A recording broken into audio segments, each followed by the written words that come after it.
hasta la muerte, dijo el maestro, serás tú fiel y trabajarás. Todo tu afán tan grande dejado, cuando al celeste hogar entrarás, entenderemos nuestras angustias, entenderemos nuestro pesar. Hermano mío, nunca desmayes, todo en el cielo se ha de aclarar. Cuando vendrá Jesús de la gloria, todos al cielo nos llevará. Cuando le veamos en aquel día, lo entenderemos, si más allá entenderemos nuestras angustias, entenderemos nuestro pesar. Hermano mío, nunca desmayes, todo en el cielo se ha de aclarar.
Estimados hermanos y amigos, el tema de hoy es condenación de muerte y salvación de vida. El texto que vamos a estudiar habla de la condenación y de la salvación. Estas son dos realidades presentes y futuras que Dios presenta ante todas las personas sin distinción. Pero no todo el mundo entiende y actúa ante ellas de la misma manera. Unos desprecian la salvación y vida que Dios ofrece en Cristo, ignorando la condenación actual en la que se encuentran, y otros creen en Cristo para perdón de pecados y vida eterna. Debemos hablar de ambas realidades para contrastar nuestro conocimiento y respuesta personal a ellas con lo sugerido por Dios en su palabra. No da igual que estemos en condenación de muerte o en salvación de vida. Hablemos de ello. La condenación de muerte. ¿Cuál es su origen y naturaleza de la condenación? La condenación tiene su origen en la desobediencia humana primigenia. Dios se había dicho en Génesis 2:16 al 17, mandó Jehová Dios al hombre diciendo, del árbol de la ciencia del bien y del mal no comerás, porque el día que de él comieres, ciertamente morirás. Y nos dice Génesis 3:6, que la mujer tomó de su fruto y comió, y dio a su marido, el cual comió, así como ella. Por tanto, la muerte entró como causa de la desobediencia. La muerte entró en el mundo después de haber sido anunciada por Dios como la consecuencia de la desobediencia, la consecuencia del pecado. La muerte entró en el mundo porque el hombre y la mujer y el hombre, ambos desobedecieron a Dios. Y esta desobediencia primigenia trajo la muerte, que fue heredada para todos los hombres. Romanos 5:12, 16 y 18 dice que el pecado entró en el mundo por un hombre, y por el pecado la muerte. Porque ciertamente el juicio vino a causa de un solo pecado para condenación.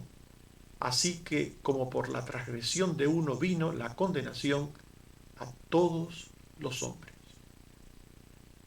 Por la muerte recibida de Adán y Eva vino la muerte de todos los hombres.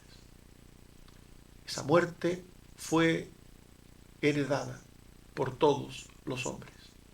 Tenemos muerte eterna porque Adán y Eva pecaron. Pero también tenemos muerte eterna, tenemos la condenación como consecuencia del pecado personal de cada uno. Según Romanos 5:12 y 19, el pecado entró en el mundo por un hombre y por el pecado la muerte. Así la muerte pasó a todos los hombres por cuanto todos pecaron.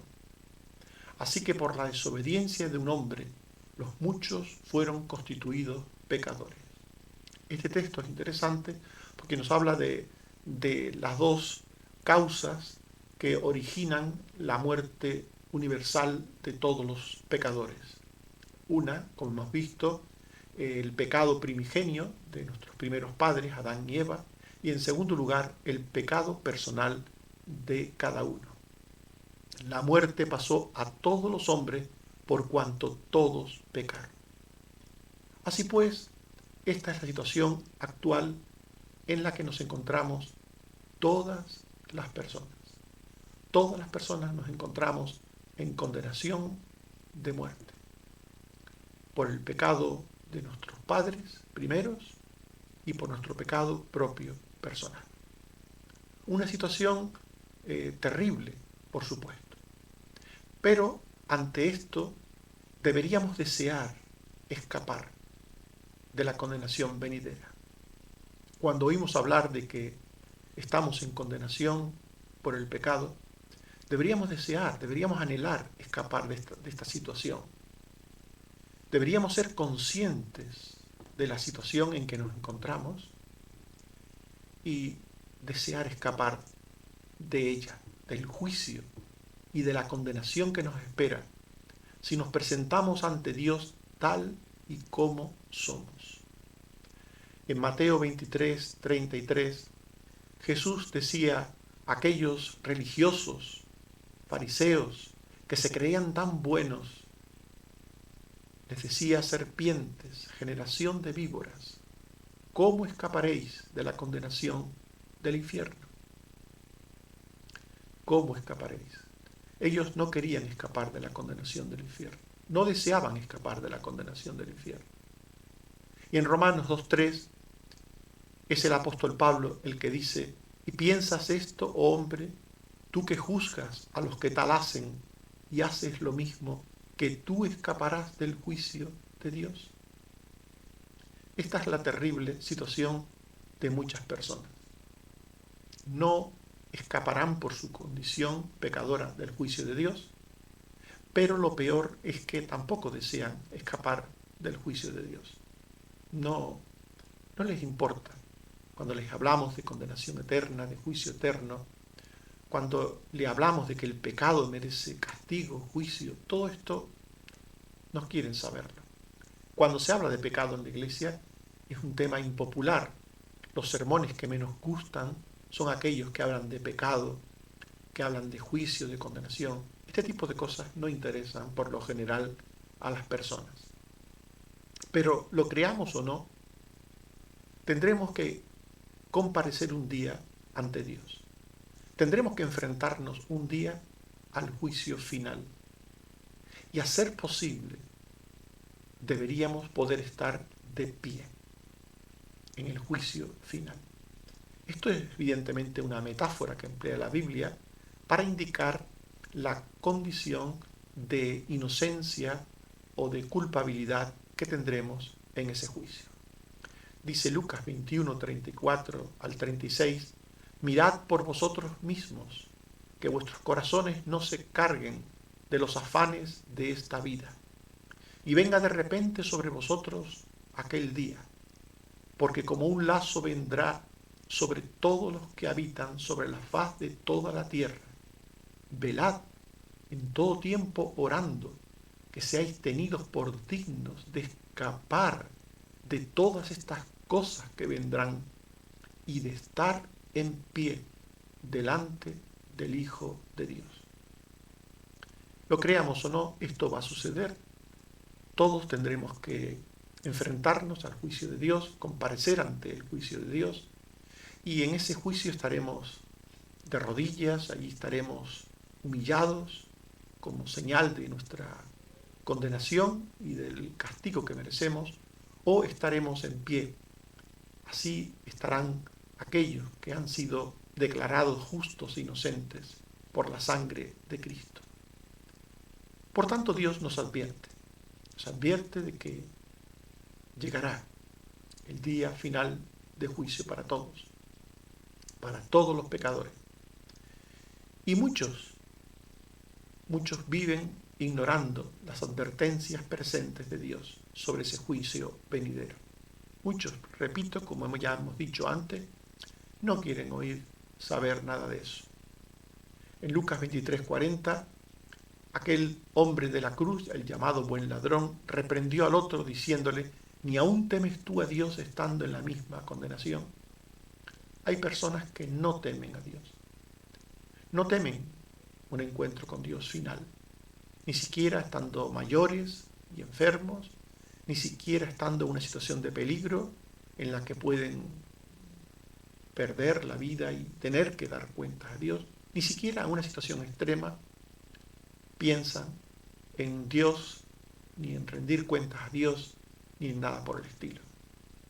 Dice Hebreos 10, 26 al 27, si pecáremos voluntariamente, después de haber recibido el conocimiento de la verdad, ya no queda más sacrificio por los pecados, sino una horrenda expectación de juicio y de hervor de fuego que ha de devorar a los adversarios. Esta es la situación en la que se encuentran muchas personas. Hay muchas personas que han oído hablar del juicio venidero, el juicio final, de que son pecadores, de que tienen que arrepentirse, prepararse para el encuentro con Dios.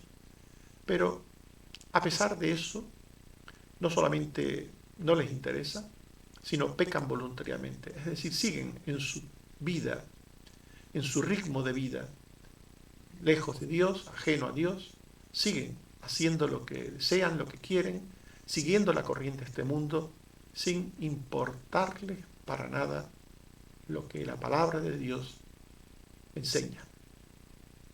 Es por ello que la Biblia dice que habrá una mayor condenación. Hay una condenación y una mayor condenación.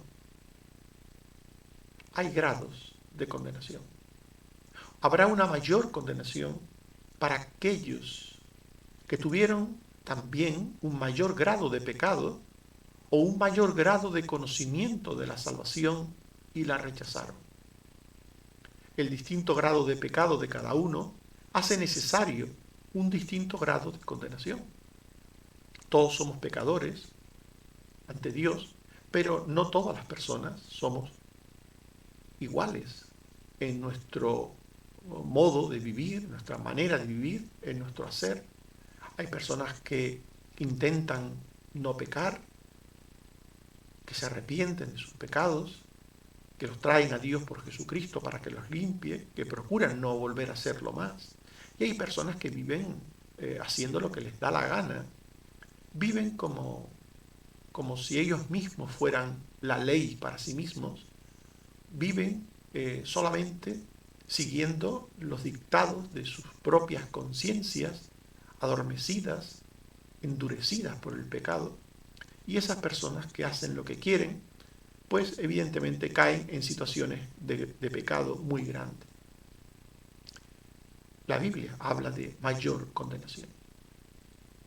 En Mateo 23:14 se dice: «Ay de vosotros, escribas y fariseos, hipócritas, porque devoráis las casas de las viudas y como pretexto hacéis largas oraciones. Por esto recibiréis mayor condenación». Y en Santiago 3:1 se dice: «Hermanos míos, no os hagáis maestros muchos de vosotros, sabiendo que recibiremos mayor condenación». Más allá de las cosas de las que habla estos dos textos, de las circunstancias de las que trata estos dos textos, lo que está claro en ambos es que existe una mayor condenación. Mayor condenación para aquellos que viven también en un pecado mayor, en una situación de maldad mayor, de injusticia mayor, en definitiva para aquellos que hacen lo que quieren, lo que les da la gana, lo que dice la corriente de este mundo. La condenación también será mayor para quienes, conociendo la salvación de Dios, de la que habla la Biblia, la salvación de Dios en Cristo, la despreciaron y la rechazaron. En Juan 3, 18 al 19, se nos dice: el que en Él cree, en Cristo, no es condenado. Pero el que no cree ya ha sido condenado, porque no ha creído en el nombre del unigénito Hijo de Dios. Y esta es la condenación, que la luz vino al mundo y los hombres amaron más las tinieblas que la luz, porque sus obras eran malas. Aquí encontramos cómo aquellos que conocen la luz de Dios, conocen la salvación, que reciben la luz de Dios, la luz de la salvación, y la rechazan, serán condenados mayormente. El que no cree ya ha sido condenado.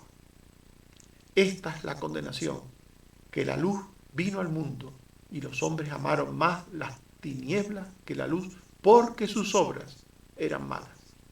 Y está este grado de maldad que lleva a rechazar la luz. Y en Mateo 11, 20 al 22, Jesús dijo a las ciudades que no se habían arrepentido: «Ay de ti, Corazín y Betsaida, porque si en Tiro y en Sidón se hubieran hecho los milagros que han sido hechos en vosotras, tiempo ha que se hubieran arrepentido. Por tanto, en el día del juicio será más tolerable el castigo para Tiro y para Sidón que para vosotras». Según este texto, hay un castigo más tolerable que otro castigo al final de los tiempos. El castigo más grave, en este caso del último texto leído, es para aquellos que han conocido a Cristo, su salvación, y no se han arrepentido. Dice el texto que será más tolerable el castigo para Tiro y para Sidón, y más adelante añade para Sodoma y para Gomorra, que para aquellos que, habiendo oído hablar de la salvación, han rechazado la salvación de Cristo, el don de Dios en Cristo.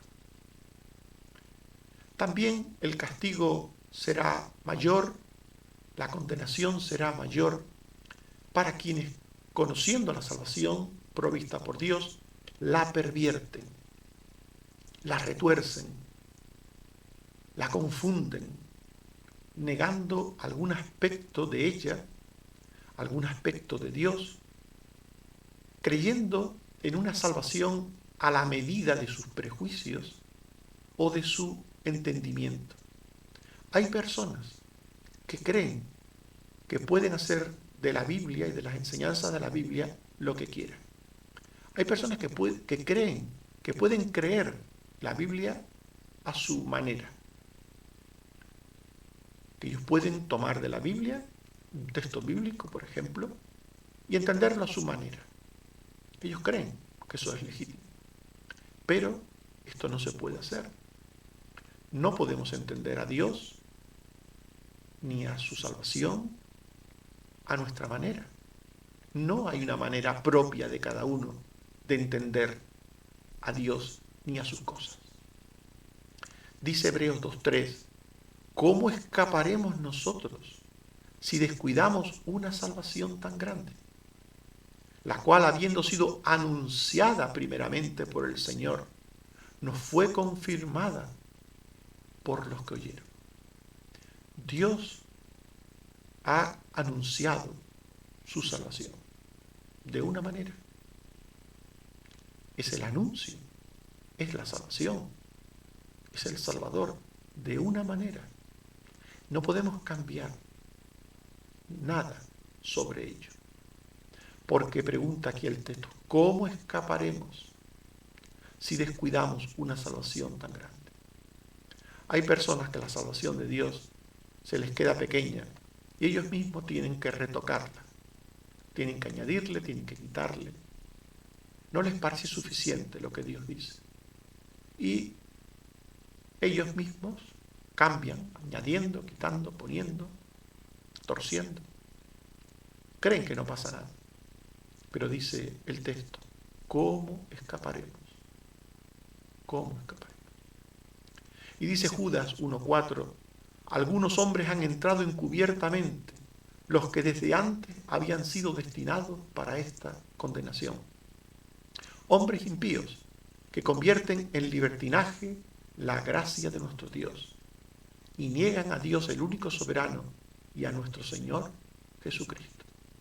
Según este texto, quienes retuercen las Escrituras, quienes niegan las Escrituras, quienes interpretan las cosas de Dios a su manera, han sido destinados para esta condenación.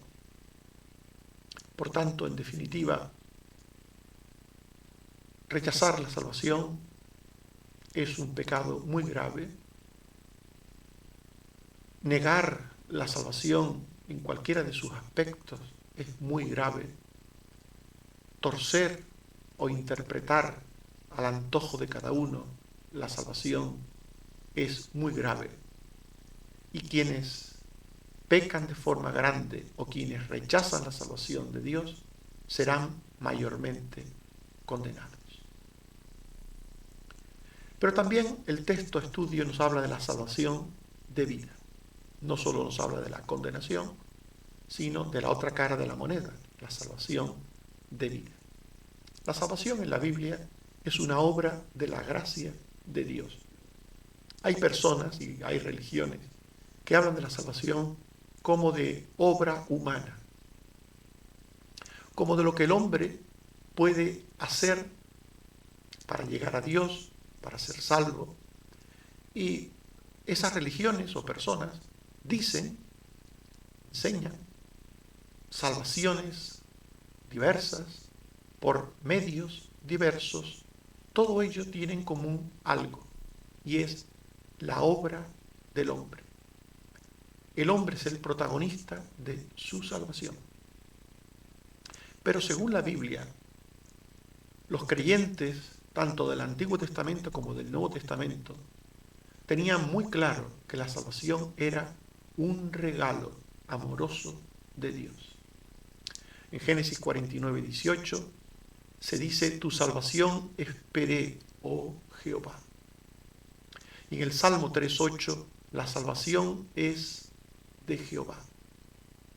Así podríamos leer textos y textos del Antiguo Testamento hasta llegar al Nuevo Testamento y encontrar textos como aquel de Pablo que dice, por gracia sois salvos por medio de la fe, y esto no de vosotros, pues es un don de Dios. Por tanto, la salvación es un regalo de Dios que en el Antiguo Testamento fue anunciado que vendría al mundo por medio de la obra redentora del Mesías prometido. En el Antiguo Testamento hay textos tan hermosos que nos describen esa salvación venidera, como Isaías 53, 4 al 7. Dice así: ciertamente llevó él nuestras enfermedades y sufrió nuestros dolores. Mas él herido fue por nuestras rebeliones, molido por nuestros pecados, y por su llaga fuimos nosotros curados. Todos nosotros nos descarriamos como ovejas, cada cual se apartó por su camino, mas Jehová cargó en él el pecado de todos nosotros. Como cordero fue llevado al matadero y no abrió su boca. Qué perfecta descripción del Mesías. El Mesías que había de venir, pero qué perfecta descripción se hace en este texto. La salvación debía ser invocada en el momento en que ésta fuese ofrecida por la palabra de Dios. No debía posponerse, dado que nadie sabía si tendría otra oportunidad de recibirla. Al igual que sucede hoy, nadie sabe si cuando oye hablar de salvación tendrá otra oportunidad de oír hablar de ello. En este momento, tú que me estás escuchando hablar de la salvación, no sabes si esta es la última oportunidad que Dios te da para oír hablar de salvación. Por eso, la palabra de Dios, al tiempo que hablaba de la salvación, llamaba a responder a ella en el hoy, en el presente. Isaías 49:8 dice: así dijo Jehová, en tiempo aceptable te oí, y en el día de salvación te ayudé. Hay un día, hay un tiempo en los planes de Dios para presentarte la salvación, para que tú conozcas la salvación, para que tú clames socorro y ayuda al Salvador. Hay un tiempo. Y dice Joel 2:32, todo aquel que invocare el nombre de Jehová será salvo. Todo aquel que invocara el nombre de Dios en ese tiempo, en ese día en el que Dios actúa, en el que Dios obra, será salvo. Por tanto, la salvación es un regalo de Dios que Dios da a todos aquellos que en el día de salvación reciben el regalo y lo reciben mediante el arrepentimiento y la fe, mediante el reconocimiento de pecado y la fe en Jesucristo el Salvador. La salvación se realizó, por tanto, por medio de la persona y de la obra redentora de Jesucristo. Esta es una enseñanza que la Biblia insiste en que entendamos. El amor de Dios entregó al Hijo, a su Hijo unigénito, para que muriera en lugar de los pecadores, para justificarlos, para declararlos justos ante Él. En Romanos 5:8 al 10 se dice: Dios muestra su amor para con nosotros en que siendo aún pecadores, Cristo murió por nosotros. Y justificados en su sangre, por Él seremos salvos de la ira. Porque si siendo enemigos fuimos reconciliados con Dios por la muerte de su Hijo, mucho más estando reconciliados seremos salvos por su vida. Qué maravilloso texto, qué maravilloso mensaje este que acabamos de leer de la palabra de Dios. El Hijo, Jesucristo, es el don de Dios para el mundo. Él, por amor, viene a este mundo a ocupar el lugar del pecador. Él muere por el pecador. Él muere para justificarlos delante de Dios Padre, para salvarlos de su ira, para reconciliarlos con Dios, para que sean salvos, para que todo aquel que en Él cree no se pierda, sino que tenga vida eterna. La obediencia redentora de Cristo a favor de los suyos que creen en Él los haría justos. Esta era la enseñanza del Antiguo Testamento realizada en el Nuevo. En Romanos 5, 15, 19, el apóstol Pablo dice: si por la transgresión de uno murieron los muchos, abundaron mucho más para los muchos la gracia y el don de Dios por la gracia de un hombre, Jesucristo. Porque así como por la desobediencia de un hombre los muchos fueron constituidos pecadores, así también por la obediencia de uno los muchos serán constituidos justos. En definitiva, Cristo muere por lo suyo, por su pueblo, para hacerlos justos, para declararlos justos ante la presencia de Dios. No hay otra forma de salvación. No hay otra forma para el pecador que Cristo Jesús. No hay otro camino al Padre que Cristo Jesús. Solo a través de la persona y obra de Cristo hay salvación.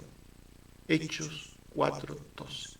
Y en ningún otro hay salvación, porque no hay otro nombre bajo el cielo dado a los hombres en que podamos ser salvos. No hay otro nombre. No hay otro nombre. Dice Hebreos 5:9 que Jesús vino a ser autor de eterna salvación para todos los que le obedecen. Qué pena, qué triste que haya personas que crean en tantas cosas, pero no en Cristo. Qué pena. Solo Cristo murió en la cruz por los pecados. Solo Cristo murió para dar justificación, para dar perdón de pecados, para dar vida eterna. Qué pena, por tanto, que haya personas que crean en otras personas, incluso en personajes de la Biblia, pero que no tienen nada que ver con Jesús. Solo Él es el Salvador. En ningún otro hay salvación, acabamos de leer. Porque no hay otro nombre bajo el cielo, mirad este texto, no hay otro nombre bajo el cielo dado a los hombres en que podamos ser salvos. No hay otro nombre. Por tanto, la salvación de Dios en Cristo tiene el propósito de revertir la condenación presente y venidera. El que cree en Jesús jamás se perderá. Juan 3:16. De tal manera amó Dios al mundo que ha dado a su Hijo unigénito para que todo aquel que en Él cree no se pierda, mas tenga vida eterna. El que cree en Jesús no se perderá. El que cree y está en Jesús jamás será condenado. Juan 5:24. De cierto os digo, el que oye mi palabra y cree al que me envió, tiene vida eterna y no vendrá a condenación, mas ha pasado de muerte a vida. Y Romanos 8:1, ninguna condenación hay para los que están en Cristo Jesús, los que no andan conforme a la carne, sino conforme al Espíritu. Por tanto, la Biblia afirma no solo que Jesús es el Salvador, el único Salvador, esto es muy importante, sino que también afirma que aquellos que creen en Cristo y están en Cristo no se perderán, no sufrirán condenación. Por tanto, de una forma positiva, afirmando que en Cristo hay salvación, y de una forma negativa, diciendo que en Cristo no hay perdición, no hay condenación. La Biblia nos habla de que Jesús es el Salvador. Pero creer en Cristo y estar en Cristo no es algo que cada uno pueda apropiarse a su manera. Hay muchas personas que dicen creer en Cristo, que dicen estar en Cristo, a su manera.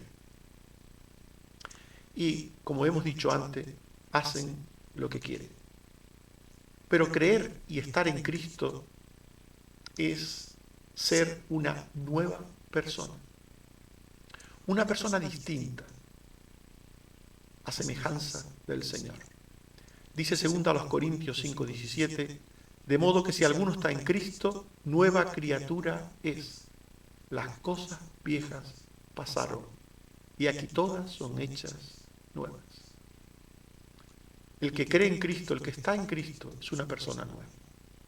Alguien que dice que cree en Cristo, que está en Cristo, pero sigue siendo el mismo de siempre, el mismo egoísta de siempre, el mismo rencoroso de siempre, el mismo violento de siempre, el mismo idólatra de siempre.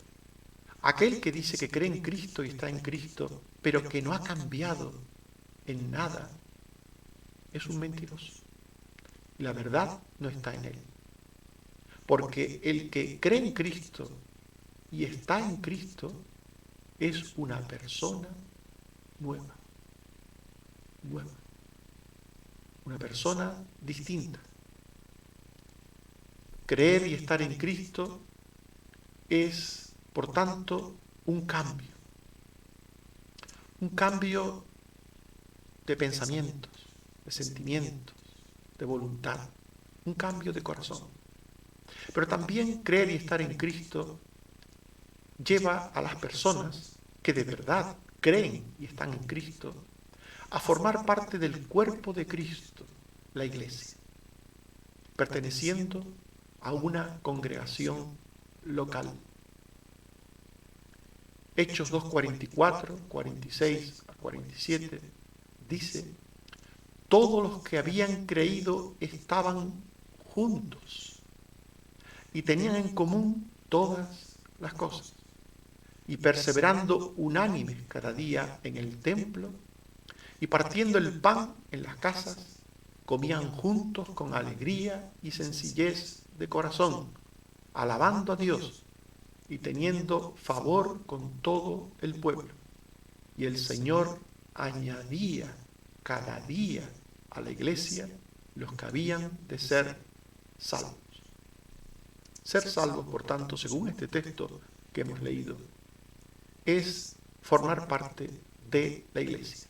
El Señor añadía cada día a la iglesia los que habían de ser salvos. Y el Señor añade a la iglesia porque los que han creído deben de estar juntos.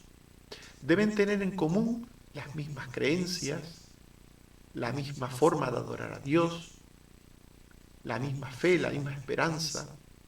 Deben permanecer juntos para poder perseverar juntos en el templo, para tomar la Santa Cena, para alabar a Dios, para dar testimonio conjunto a la sociedad atea, incrédula. En definitiva, quien cree en Cristo y está en Cristo de verdad, tiene una forma de vida vinculada a la iglesia del Señor. Y esa vinculación a la iglesia del Señor se produce mediante la vinculación a una iglesia local, a una determinada iglesia local. Allí el cristiano se une, se compromete, allí descubre sus dones, los ejerce, allí sirve al Señor, allí crece en conocimiento, en santidad, allí alaba al Señor, allí ayuda a sus hermanos necesitados. En definitiva, el que cree en Cristo, el que está en Cristo, el que es salvo, el que ha pasado de muerte a vida, el que no vendrá a condenación, esa persona es aquel que es una persona nueva, que está en la iglesia alabando, sirviendo al Señor, aprendiendo de Él, teniendo comunión con sus hermanos. Esa persona es aquella que tiene la salvación, que no vendrá a condenación. Al final de los tiempos, muchos que se creen salvos se llevarán una sorpresa de condenación, porque vivieron un tipo de fe y de vida distinto al propuesto por Dios en su palabra. Acabamos de leer cuál es el tipo de vida de los salvos. Si alguno está en Cristo, nueva criatura es. Si alguno es añadido por Dios a la iglesia, está junto a otros, alaba junto a otros, aprende la palabra junto a otros. Ese es el tipo de vida que Dios dice que tienen que tener los suyos, los salvos, los que han recibido justificación de vida, los que no vendrán a condenación. Pero a pesar de todo esto, hay personas que se llaman cristianos que tienen su propio estilo de vida. No se congregan, no pertenecen a una iglesia, tienen una manera personal de entender las cosas, de hacer las cosas. Esas personas se llevarán una sorpresa al final, cuando estén en la presencia de Dios. Dice Hebreos 2:3, ¿cómo escaparemos nosotros si descuidamos una salvación tan grande? La cual, habiendo sido anunciada primeramente por el Señor, nos fue confirmada por los que oyeron. Antes hablamos un poco de este texto. Solamente quiero enfatizar ahora en lo que dice el texto, la cual, la salvación, habiendo sido anunciada. Dios nos ha dicho cómo es la salvación. Cómo es la salvación que se recibe, que nos da vida, que nos quita la condenación, pero también cómo se vive esa salvación en el ahora, en el presente de nuestra vida. No podemos vivir de manera diferente a la que dice Dios. Por eso, en Mateo 25, 24 al 26 y 30, se nos dice que el que había recibido un talento dijo, tuve miedo y fui y escondí tu talento en la tierra. Aquí tienes lo que es tuyo. Su señor le dijo, siervo malo y negligente, siervo inútil, echadle en las tinieblas de afuera. Allí será el lloro y el crujir de dientes. Este es un ejemplo de una persona que tiene su propia manera de entender las cosas, su propia manera de ver a Dios, su propia manera de ver el camino de Dios, la vida de Dios, su propia manera. Y por tanto hace lo que considera mejor, lo que él cree para sí mejor, que no es otra cosa que su manera de ver y entender las cosas. Pero al final esta persona se verá ante Dios, tendrá que rendir cuentas a Dios. Y él le dirá al Señor, Señor, yo hice las cosas como creía. Como muchos creerán que la sinceridad, la buena voluntad con la que uno hace las cosas es suficiente y que Dios tomará en cuenta eso. Pero Dios no tomará en cuenta para nada el criterio propio de cada uno, puesto que Él ha dado el suyo, el de Él. Dios ha explicado cómo es la salvación, cómo se vive la salvación. Él ha explicado todas las cosas. Por tanto, aquel que se presenta de forma arrogante un día ante Él, diciendo que lo ha hecho de otra manera, y creyendo que esto le librará, Dios le dirá, siervo malo y negligente, siervo inútil, echadle en las tinieblas de afuera. Dios en ninguna manera acepta a aquellos que hacen las cosas de forma distintas a las que Él ha propuesto en su palabra. Estimados hermanos y amigos, hemos hablado de la condenación de muerte y de la salvación de vida.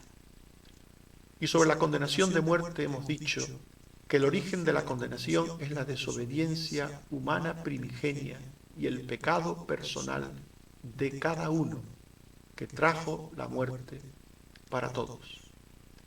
Deberíamos desear escapar de la condenación venidera, siendo conscientes de la situación en la que nos encontramos. Para ser condenados no tenemos que hacer nada. No olvidemos esto. Solo seguir. Seguir la vida sin creer nada, sin hacer nada, sin oír la voz de Dios. Para ser condenados no tenemos que hacer nada. Ya estamos en condenación. Habrá una mayor condenación. Por eso, para quienes tuvieron un mayor grado de pecado o de conocimiento de la salvación y la rechazaron. Rechazar la salvación aumenta la responsabilidad de una persona ante Dios. Y sobre la salvación de vida hemos dicho que la salvación es una obra de la gracia de Dios, es un regalo de Dios en Cristo, que es presentado por su palabra y debe ser recibido tan pronto como se nos ofrece. No hay salvación sino por medio de la persona y de la obra redentora de Jesucristo. Solo Cristo muere en lugar de los pecadores, para hacerlos justos delante de Dios. La salvación tiene el propósito de revertir la condenación presente y venidera. El que cree y está en Jesús, al modo enseñado en la Biblia, jamás se perderá ni será condenado. Amós 4:12 dice: ¿por qué te he de hacer esto? Prepárate para venir al encuentro de tu Dios. Dios no quiere la condenación del impío. Por tanto, si oyereis hoy su voz, no endurezcáis vuestros corazones. Que el Señor te bendiga. Amén.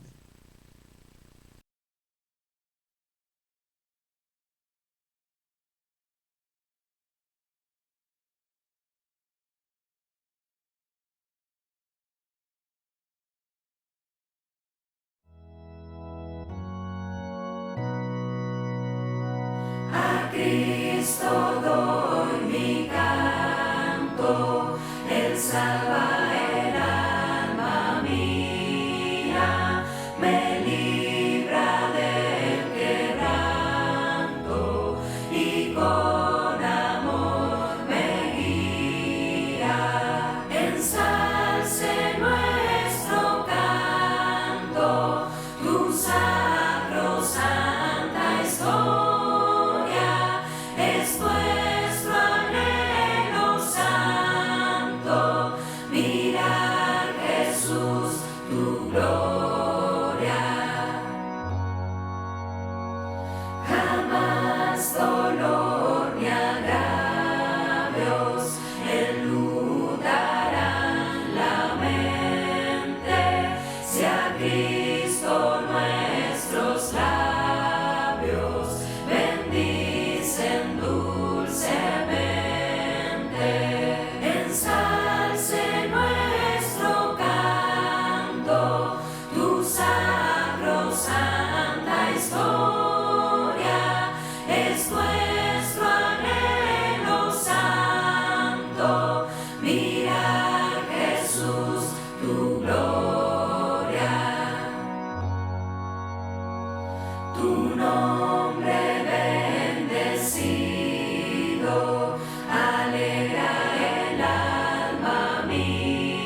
Oremos. Señor, te damos las gracias por tu palabra, que nos habla de condenación, porque nuestros pecados merecen la condenación, pero también nos hablas de salvación, de ese regalo que has provisto en tu Hijo Jesucristo. Señor, ayúdanos a ser de aquellos que, al oír la palabra de vida, la palabra de gracia, que al oír del regalo que tú ofreces en tu Hijo a todo aquel que cree, que recibamos el don del Hijo. Líbranos, Señor, de creer en otra cosa que no sea Cristo Jesús, tu Hijo. Líbranos, Señor, de poner nuestra confianza en cualquier otra cosa que no sea tu Hijo. Ayúdanos a creer en Él y a estar en Él de verdad, a ser nuevas criaturas y a vivir unidos a tu Hijo, la cabeza, perteneciendo al cuerpo, la Iglesia, formando parte de una congregación local y sirviéndote allí y aprendiendo allí y adorándote allí junto a otros redimidos. Ayúdanos, Señor, a hacer tu voluntad. Gracias, Señor, por tu sanidad a tantas personas. Te seguimos pidiendo que tengas misericordia por Ángel, por Carmen Rosa, también por otros, Señor, como Carmen Teresa, como nuestra hermana Ángeles, como Susana. Te pedimos también, Señor, por personas que están lejos, como el padre de nuestra hermana Josefina, pero que te necesita, o por otros, Señor, que han sido operados y que se están recuperando de sus operaciones. Ten misericordia de ellos, Señor. Ayuda a los sanitarios, ayuda a los expuestos al COVID, ahora en esta nueva ola. Ayúdanos, Señor, y protégenos del mal y del maligno. Por Jesucristo, tu Hijo. Amén.